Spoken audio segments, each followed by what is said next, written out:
आज आयल बालाचारी मन भाईल बाटे भारी।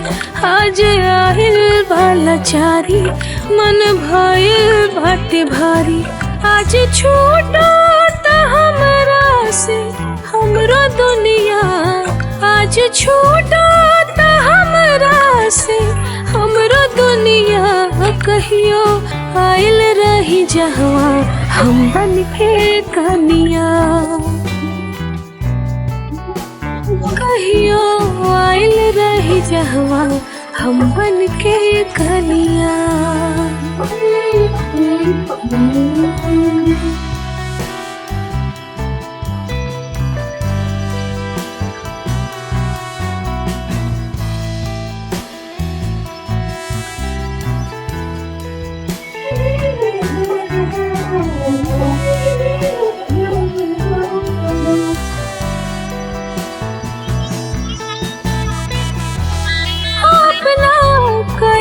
के भार पाइनी अपने लोग में बिगाड़ा भाईनी।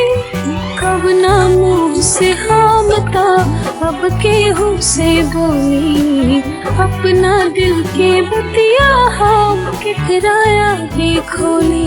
दूर हो तारे पिया जी से उनके धनिया। दूर हो तारे पिया जी से उनके धनिया।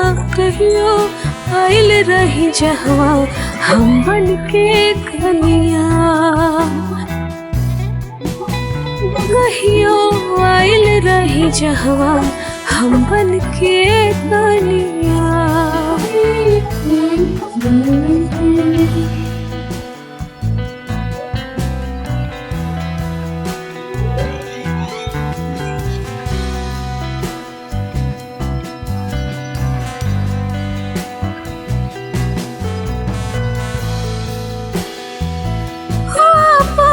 किस्मत बिगाड़ ले हनी हम तो घरवा उजाड़ ले हनी। जिकरा से दादा है जन्म जन्म के नाता।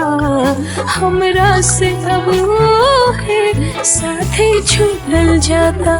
दूर हो तारे राजा जी से उनके रनिया।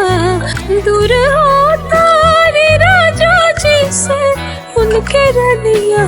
कहियो आयल रही जहवा हम बन के कनिया। कहियो आयल रही जहवा हम बन के कनिया।